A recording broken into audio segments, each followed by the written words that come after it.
to the city streets. I was sitting curled up on my bed, the soft glow of creaked lamp casting a warm light over the pages of my book. Outside, the rain was beating steadily against the room window. Truly, it is soothing. The big city Seoul was turned into a grey and wet, but inside there was a destiny of which I am used, as my life revolves around the darkness, or I must say it's colorblind. Today I had a quite good day, cause I was not going to the office where I work as an honorary employee cause of this much heavy rain and thunderstorm, and secondly father had not returned home yet, so I could have some relaxing time. I really love days like this, quiet with nothing but calming sound of the rain and company of a good book. It's for sure an escape from the bitter realities of life. While I reached the main part lesson of the book, I heard my father calling me from downstairs, so he came back home. His voice was cold as usual, cutting through the rain and tranquility of my room. My father has been a man since I grew older. He is a man who always grumbles about money. Nothing I did ever seemed to please him. "Why, Annie dear, did you get deaf?" he said in his most polite voice, which ran shivers down my spine.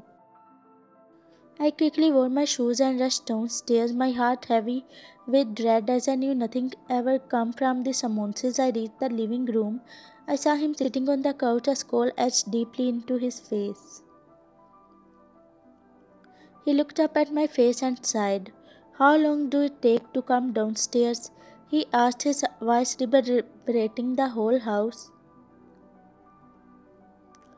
"What took you so long, dear?" he said again in his most polite voice, as if my presence was annoying him a lot. "I was reading a book," I replied in a soft voice without looking up at him.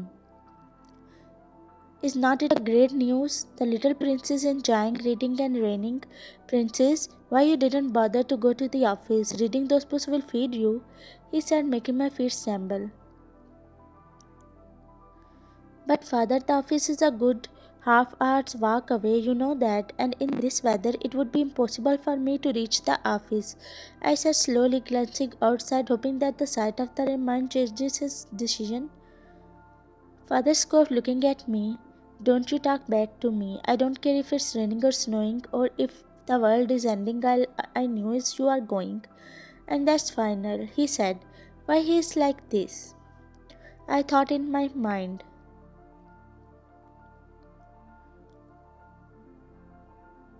I knew I was her, so I nodded and headed in yes.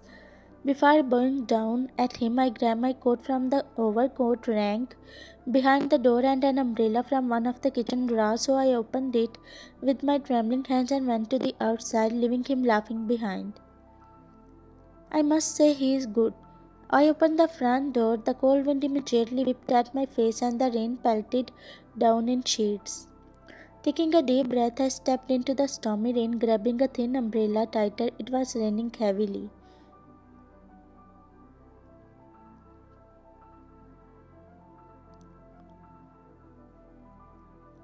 By the time I really reached the office, fully drenched in the rain, while my fingers were numb as I closed the umbrella and walked to my working place where no one ever showed concern.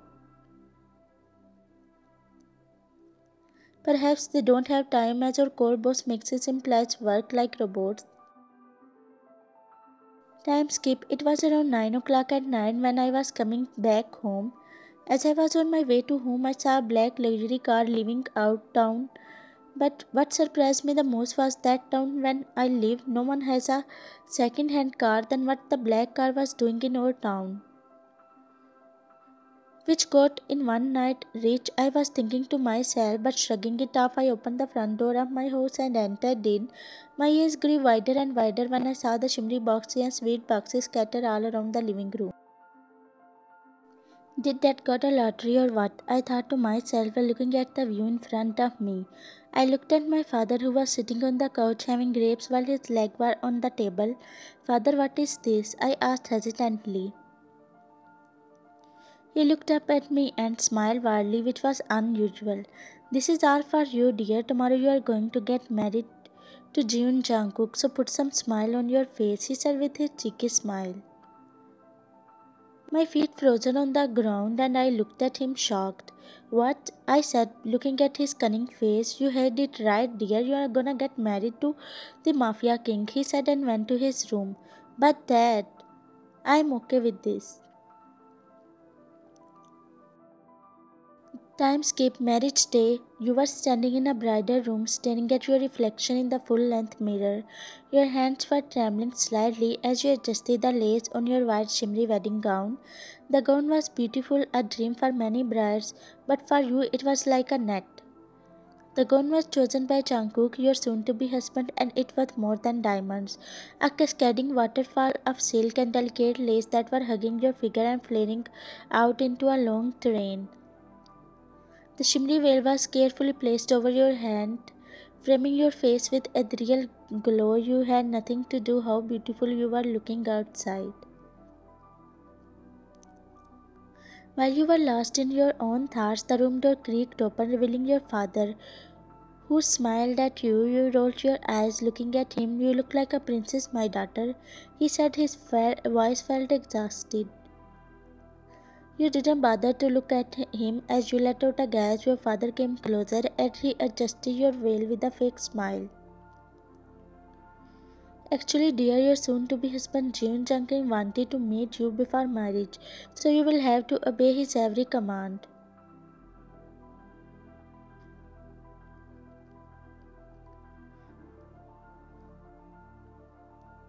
You will have to follow some rules. Don't speak unless spoken to. Do not move until he completes his sentence. Do what he says, visible in his eye to make him feel dominant over you, and try not to answering him back," he said, caressing your hair, and then made his way out of the room.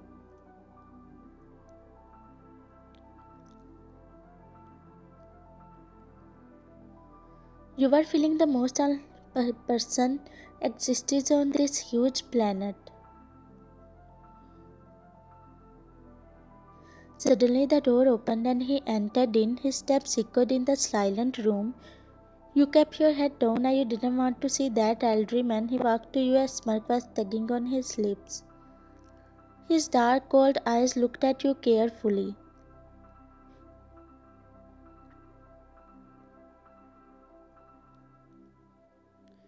Your eyes widened seeing him, because it was not an elderly man. In fact, he was a young, handsome man. He didn't look like a mafia, but he looked like a handsome prince.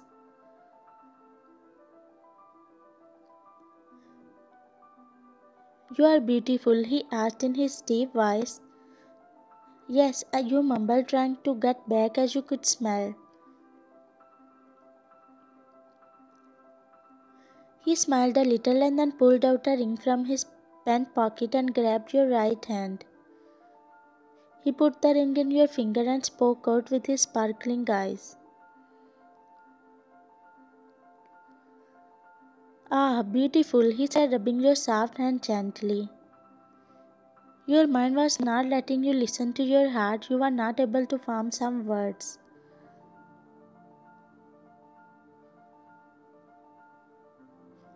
Though you tried to speak out many times, but word was not coming from your mouth, he walked around you and smiled.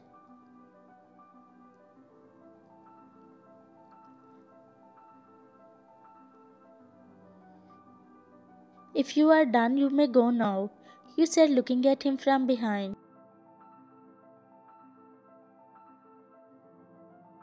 "Oh, you got some guts," he said in his cold voice.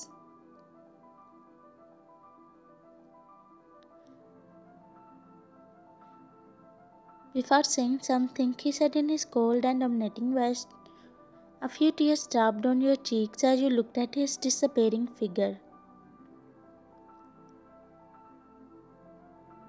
After some time, your dad entered the room. As you wiped off your tears seeing him, "Are you ready, dear?" he asked in his greasy voice. You remained quiet, looking at your reflection in the mirror. Your father sighed and grabbed your hand, making your heart sink. "I don't have enough time for your drama," he said, looking into your teary eyes.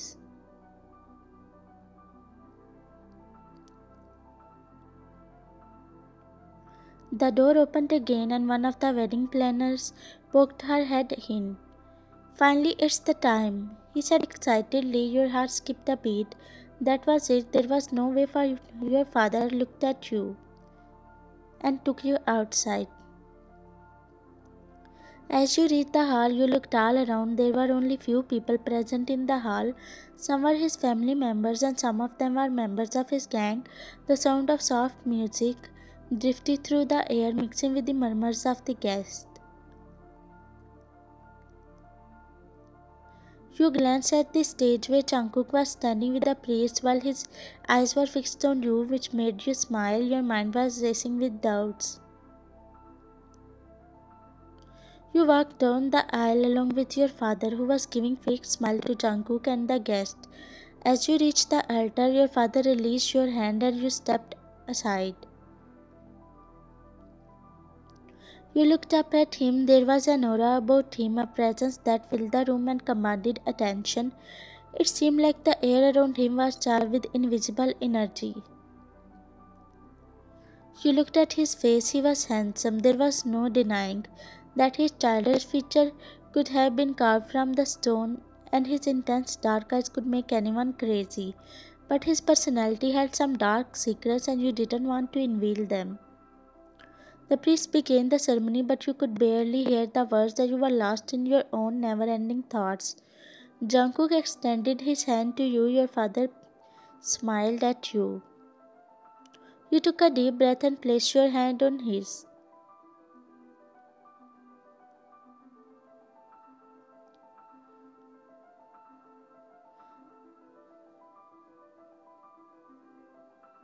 If I didn't hear to him, your mind was whirled of thoughts.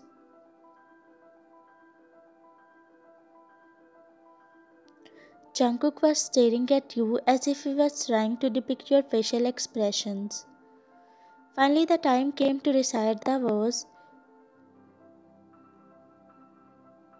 Must you both take the vows? The priest began, stepping closer.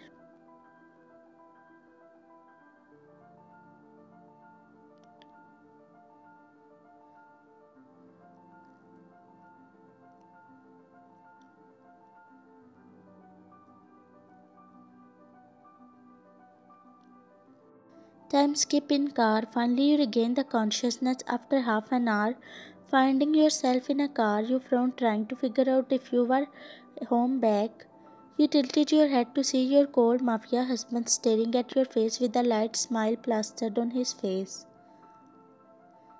"Don't worry, you are safe," he said near your ear, which made you turn head to the other side.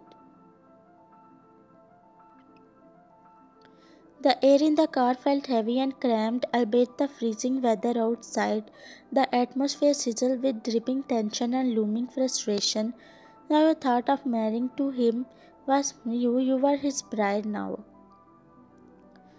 You were not Levian anymore as you got the title of Mrs. Jungkook. His dark aura was really something which could make anyone shut their mouth. After a long silent drive, you finally arrived at his mansion. The mansion was huge and vintage, which you were not expecting. There were a lot of bodyguards who were bowing down at both of you. Jungkook whispered something to his guards and then you both entered inside. You followed Jungkook to the upstairs until you both reached the room. "It's your room," he whispered, making you sigh heavily. "Well, there is a bathroom. You can go and change," he said, pointing at the bathroom door.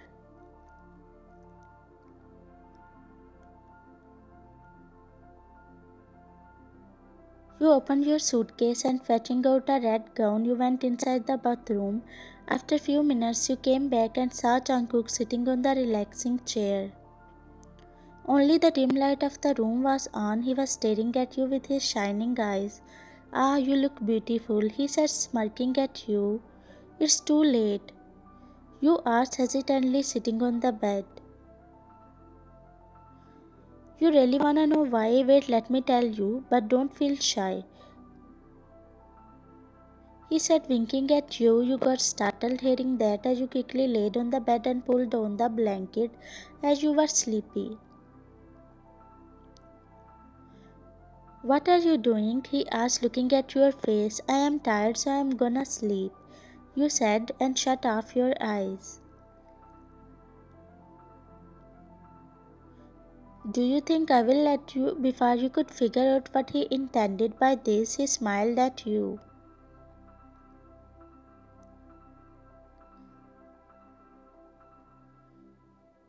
Time skipped to the morning. You got up with an aching head. You looked around with teary eyes, but he was not there anymore, which made you sigh. You somehow walked to the bathroom. By holding the wall and taking a warm shower, you slipped that man and then walked to the downstairs. You made your way towards the sound of clattering pots and plates only to meet him. Your eyes became watery as you remembered about him. My princess, come here. See, I am making breakfast for both of us, he said in his not so polite voice. You didn't move from the spot and continued looking down with your teary eyes. Didn't you get what I said? He said. You walked to him and he smiled. See, I made your favorite pancakes with chocolate syrup dripping on top along with some sandwiches. The way you like, and this is your most favorite muffins with Americano coffee containing 2 spoons of sugar. Hey, don't get surprised, your father told me about all this, he said.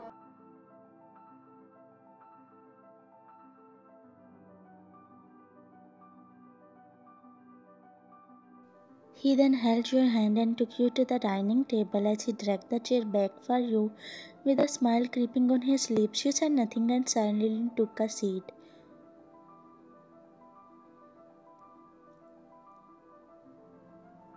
You didn't want to open your mouth. Instead, you just wanted to stay quiet. How the food tastes? He asked, looking at your face. You nervously looked at him and forced a smile. It's good, you replied, trying not to look into his eyes. Just good? He asked. No, it's delicious, you mumbled, backing off. Jungkook smiled, nodding his head in yes. Once you both finished the breakfast, Jungkook walked to you.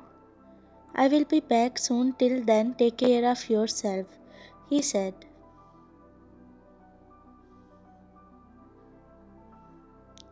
You looked at him and nodded. He grabbed his suitcase and, smiling at you for one last time, he left outside. You sighed in a relief and plopped down on the chair. The whole day you kept thinking about him.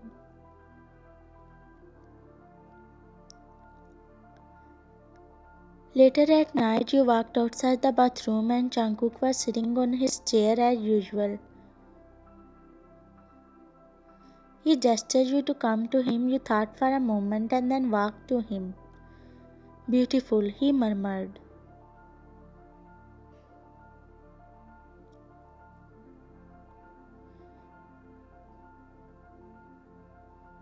You quickly texted his car to unlock the door from his mobile phone by writing that Jeon had to go out cause I don't want her to live here anymore. Soon you received the message of OK boss, which made you sigh as you rushed outside. Before glancing at him for one last time, you saw him dragging. You rushed outside as all the guests didn't to look at you as they thought you were a witch. Suddenly the rain began. While you were running on the road, a simple grew on your face. This was the feeling you never had before in your life. You danced in the rain and hummed the songs, and you were finally free from all the worries. But how long?